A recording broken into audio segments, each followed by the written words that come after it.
Berdasarkan data dari Badan Nasional Penanggulangan Bencana atau BNPB mencatatkan, selama awal tahun 2020 sudah terjadi 67 peristiwa banjir yang mengakibatkan 803.996 orang harus mengungsi. Maka dari itu mitigasi bencana banjir perlu dilakukan secara massal. Apa yang dimaksud dengan mitigasi bencana banjir? Mitigasi bencana adalah serangkaian upaya untuk mengurangi risiko bencana baik melalui pembangunan fisik maupun penyadaran dan peningkatan kemampuan menghadapi ancaman bencana.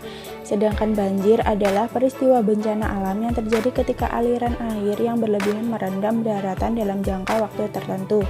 Mitigasi bencana dibagi menjadi 3, prabencana, saat bencana, dan pasca bencana.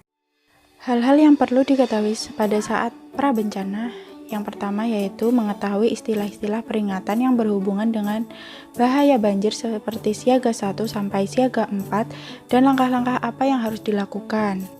Kemudian yang kedua adalah mengetahui tingkat kerentanan tempat tinggal kita, apakah zona rawan banjir atau tidak. Bisa menggunakan aplikasi Inaris.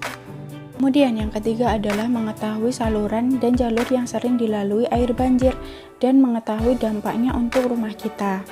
Nah, yang kelima adalah melakukan persiapan evakuasi kebutuhan-kebutuhan khusus seperti menyimpan dokumen-dokumen penting dan lebih waspada pada saat musim hujan.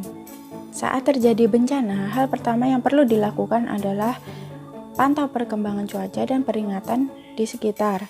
Kemudian jangan panik dan berusaha menyelamatkan diri. Segeralah evakuasi ke tempat yang lebih tinggi dan bila terjebak banjir atau di dalam bangunan sebisa mungkin mengambil benda yang mengapung agar tidak tenggelam.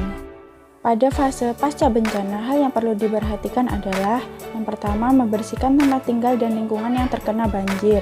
Yang kedua memperbaiki jamban dan saluran pembuangan air atau limbah. Selanjutnya, yang ketiga, tidak menggunakan air bersih secara semena-mena. Kemudian, menjauhkan kabel listrik agar tidak ada resiko tersetrum.